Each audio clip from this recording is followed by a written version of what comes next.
नमस्ते, स्वागत है आप सभी का। तो उस मैथ्स के सारे चैप्टर पढ़ लिए, सारी तैयारी हो गई, हर तरह का जो भी क्वेश्चन आता है वो भी हम करने लगे। तो क्या ये गारंटी है कि आपका मैथ का एग्जाम अच्छा ही जाने वाला है? जी नहीं। अभी एक और बहुत बड़ी चीज है जिसके बारे में आपका ध्यान देना बहुत जरूरी है, वो है टाइम मैनेजमेंट ड्यूरिंग एग्जाम।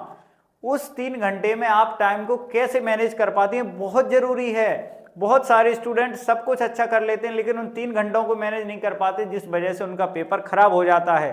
तो आज की वीडियो में मैं आपको बताने वाला हूं कि कैसे आपको उन 3 घंटों को मैनेज करना चाहिए ताकि आपकी सारी नॉलेज आपके उस पेपर पर लिख जाए, उस कॉपी पर लिख जाए, ताकि आपको अच्छे मार्क्स आ सकें।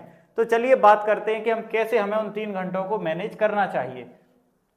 तो सबसे पहली बात है time management during exam. Must है वॉच, वॉच आपके पास होनी चाहिए, ठीक है। तो घड़ी तो आपके पास होनी चाहिए, क्योंकि तभी तो आपको पता चलेगा। और ये नॉर्मल वॉच तो चल जाती है एग्जाम में भी, ना हो तो उसमें शायद अगर आपके पता ही होगा आपको अब तक एग्जाम सेंटर पे, आपके एग्जाम हॉल में जहाँ बैठते वहाँ है या नहीं। वॉच तो होना चाहिए आपको, एक एक मिनट का पता होना चाहिए कितना टाइम रह गया।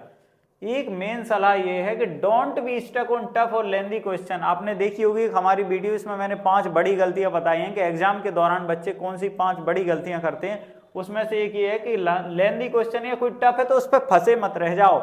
उस पर फंसे बिल्कुल नहीं रहना। आपको लगता है कि आप कर लेंगे लेकिन टाइम लग रहा है तो उस टाइम उसे छोड़ दो। बाद में हमने पूरा जो मैनेजमेंट किया मैंने उसमें बताया है कि आपको उसे कब करना है। तो अगर कोई क्वेश्चन ज्यादा टाइम खा रहा तो उस टाइम उसे टिक करके रख दो, छोड़ दो, क्योंकि उस टाइम फंस जाओगे तो आगे का छूट जाएगा। ये बिल्कुल ये बात अच्छे से याद रख लो कि आगे मैं जो भी सेक्शंस बताने वाला हूं सब में ये बात अप्लाई होगी कि जो क्वेश्चन आपको नहीं आ रहा है उस टाइम पे टाइम खा रहे हैं तो उसे छोड़ दो, आगे बढ़ जाओ। सबसे पहले बात करते हैं अपना एमसीक्यू पोर्शन। एमसीक्यू आते हैं 20, उसके लिए मैक्सिमम आपको 40 मिनट में करना है। मैक्सिमम यानी ज्यादा से ज्यादा। एक एमसीक्यू को 2 मिनट की एवरेज से बताया है, हो सकता है कोई एमसीक्यू 3-4 मिनट में हो पाए और कोई 30 सेकंड में भी हो जाए। तो ज्यादा से ज्यादा 40 मिनट, ये मैंने ज्यादा से ज्यादा कहा है, 30 मिनट में भी कोशिश करना।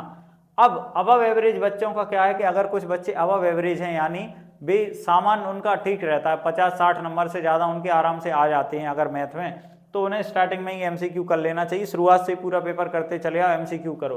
कुछ बिलो एवरेज बच्चे जिनके 50 से भी कम नंबर आते रहते हैं उन्हें बाद में करना चाहिए। क्यों?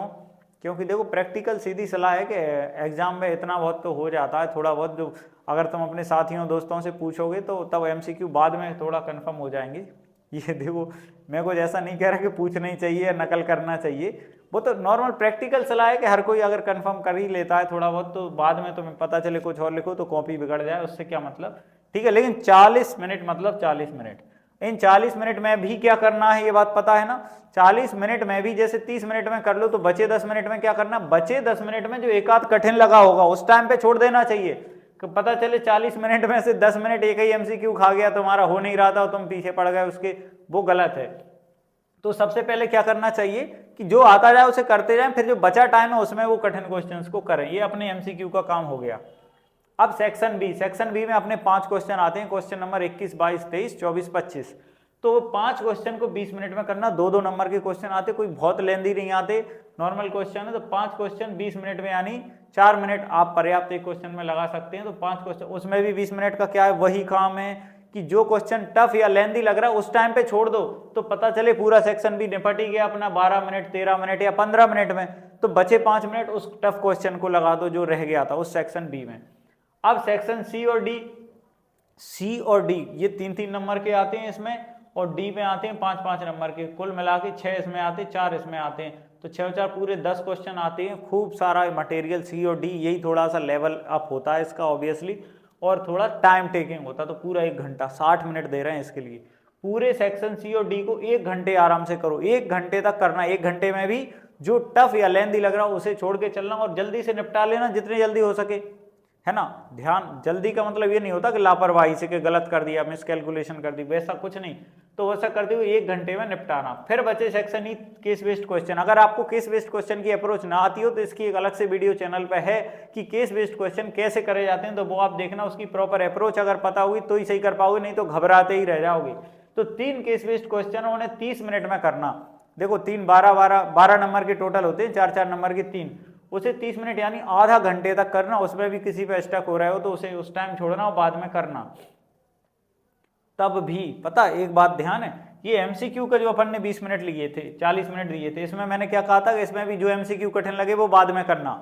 कब करना? जैसे 30 मिनट में बाकी एमसीक्यू निपट गए तो बचे 10 मिनट में वो टफ वाले करना। मान लो वो 10 भी निकल गए तो भी वो टफ वाला नहीं हो रहा, तो भी अपन टाइम बचा के चले, अभी तो भी टाइम बचा के चले। मैं क्या बात कर रहा, बात समझ रहे हो ना? सेक्शन बी में 5 क्वेश्चन है, तुम्हें 20 मिनट मिले हैं, तुमने 15 मिनट में निपटा लिए, लेकिन एक क्वेश्चन नहीं आ रहा था, 5 मिनट उसको भी लगा दिए तो भी वो नहीं आया तुम्हें, तो बाद में उसके लिए भी टाइम बचा है।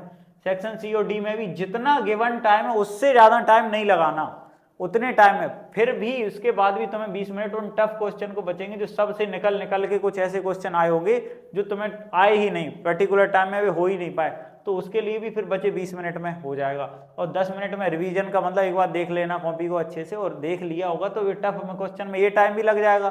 बात समझ में आई या नहीं?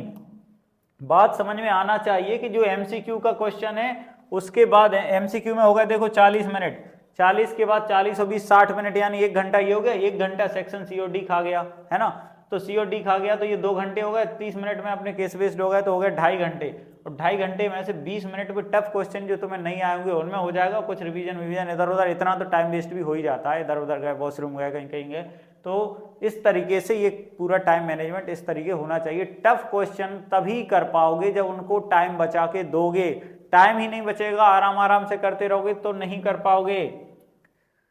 हर सेक्शन के लिए जितना टाइम दिया गया है उसमें भी टाइम बचाकर सरल क्वेश्चन को जल्दी करें, बचे समय में उस पर्टिकुलर सेक्शन के टफ क्वेश्चन को करें। जो मैं कह रहा हूं कि हर सेक्शन को जितना टाइम दिया उसमें भी जल्दी जल्दी कर लें, बचे फिर उस पर्टिकुलर टाइम में उसी सेक्शन के टफ क्वेश्चन को करें। सरल क्वेश्चंस में से समय बचाकर कठिन क्वेश्चन को देना, सीधा सा लॉजिक यही होता है। कठिन पेपर कितना भी आ जाए, मैं ये बात कई बार कह चुका हूं कि पेपर कोई कठिन नहीं होता है, पेपर बस उस 3 घंटे के लिए कठिन होता है। वही पेपर दिन भर के लिए अगर दे दिया जाए कि दिन भर में कर लो तो कोई पेपर कठिन नहीं है। 3 घंटे में भी तो वो 3 घंटों में कब कठिन क्वेश्चन कर पाओगे? जब सरल को जल्दी कर लोगे। तो सरल क्वेश्चंस में से समय बचाकर कठिन क्वेश्चन को अगर आप देते जाओगे तो आपका हो जाएगा। अगला मूल मंत्र, घबराओगे तो कुछ नहीं कर पाओगे, घबराओगे तो कुछ नहीं कर पाओगे। घबराना तो है नहीं, एकदम चिल, एकदम मस्ती में जाना और मस्ती में ही उस समय रहना। कल्याणमस्तु, ऑल द बेस्ट, कल्याण होगा सबका। बिल्कुल मेहनत कर रहे हो तो मेहनत का फल निश्चित ही मिलता है, इस चीज से बिल्कुल निश्चिंत रहिए। तो आपका पेपर बहुत अच्छा जाने वाला है, इसकी बिल्कुल चिंता ना करें। तो 3 घंटे प्रॉपर आप टाइम मैनेज करके ऐसा चलेंगे, ऐसी में आपसे अपेक्षा करता हूं। तो बाकी असर्शन रीजन कैसे किए जाते हैं, केस स्टडी, इन सब की वीडियो आप देख सकते हैं। तो ठीक है, आप ऐसे ही लगातार जुड़े रहिए और हमारी वीडियोस देखते रहिए। आप सभी का बहुत बहुत धन्यवाद।